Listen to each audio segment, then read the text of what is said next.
It's almost 1 a.m. I just got home from the movie theater from the new Blair Witch movie.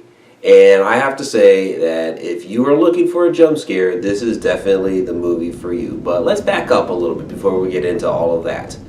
Now, the original Blair Witch Project came out in 1999 as a found footage film, which really wasn't a genre at that time. It was basically the movie that set the standard for this is what a found footage movie is, and spawned a whole entire genre of films. So this is a tough movie to live up to, but Blair Witch does attempt to do that.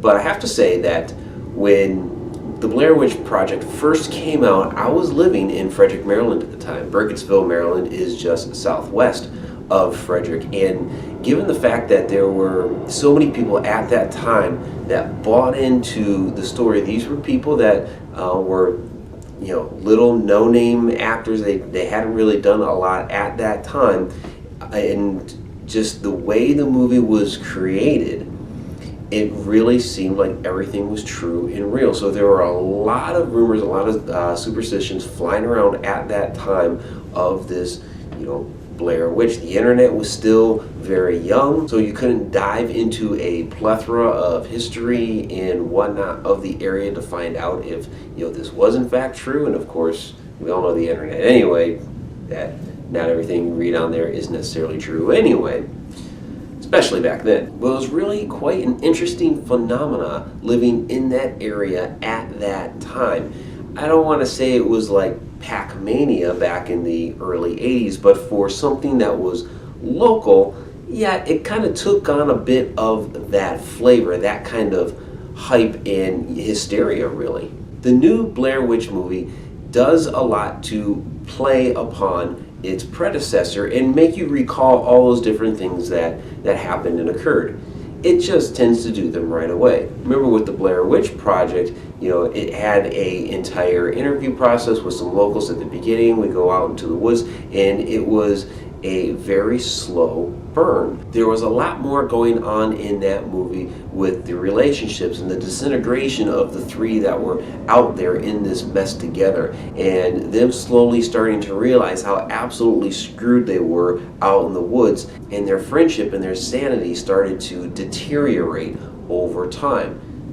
That took some time. With here in Blair Witch, it starts to happen right away. In Blair Witch, there's a group of 4 friends this time that decide that they are going to go out into the woods around Burkittsville, Maryland, because the one, James, has come across a video online that is supposed to be taken at the house that's lost in the woods.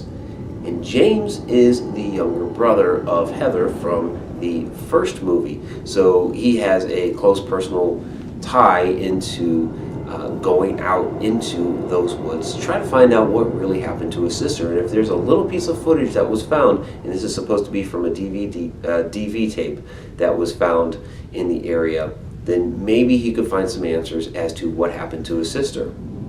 So that's the motive for venturing back out into the woods. Now they end up with a couple of locals that found this tape, and they become their guides out into the woods. And really, it's not long after the first night that shit starts to hit the fan. This all happens really, really quick. Like I said earlier, if you like jump scares, there's going to be a lot of those for you. These start to happen right away. And they're done really well. If you like jump scare movies, boom, they grab you. Now, something that's different about this movie from its predecessor is that it's more confined. You feel a lot more constricted, where in the first movie, it was very open for a long period of time because they're exploring and going through the woods, and there's a lot more ground to cover, and slowly they're kind of funneled into this one particular area.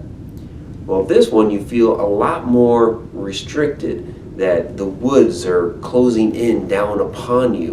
When it's nighttime and they're using their flashlights, the light doesn't go very far. There's also a lot of play with time. Time moves differently out in these woods than it does in real life. So they're always questioning exactly what time it is and why suddenly they've lost half the day. And that really starts to affect our characters psychologically. For those that are into the lore of the Blair Witch and exactly who the Blair Witch is, there's a lot more of that that's brought into this movie. If you recall from the predecessor, we got a very quick glimpse of the witch's house.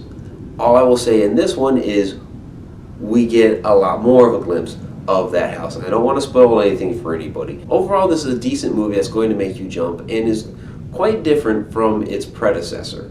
The first one was a slow burn movie where it started to get darker and darker and darker as you went on, and it slowly closed in around you, that darkness. Where with this one, it's a lot quicker pace. You're thrust right into the middle of being suffocated, and it's also a lot louder. Blair Witch is definitely entertaining, and if you're looking for some popcorn to go flying with those jump scares, by all means go ahead and check it out. And if you want to see what they have in store as far as some of the secrets of the Blair Witch and who exactly she is, well, you're going to get some of that as well. So thanks for watching. If you like this review, please go ahead and give it a thumbs up below. Leave a couple comments below if you watched the movie. Let me know what you thought of it. Please go ahead and share out the video. And if you have not yet, please subscribe. I'm Mike Ricksecker with Hunter Road Media. Until next time.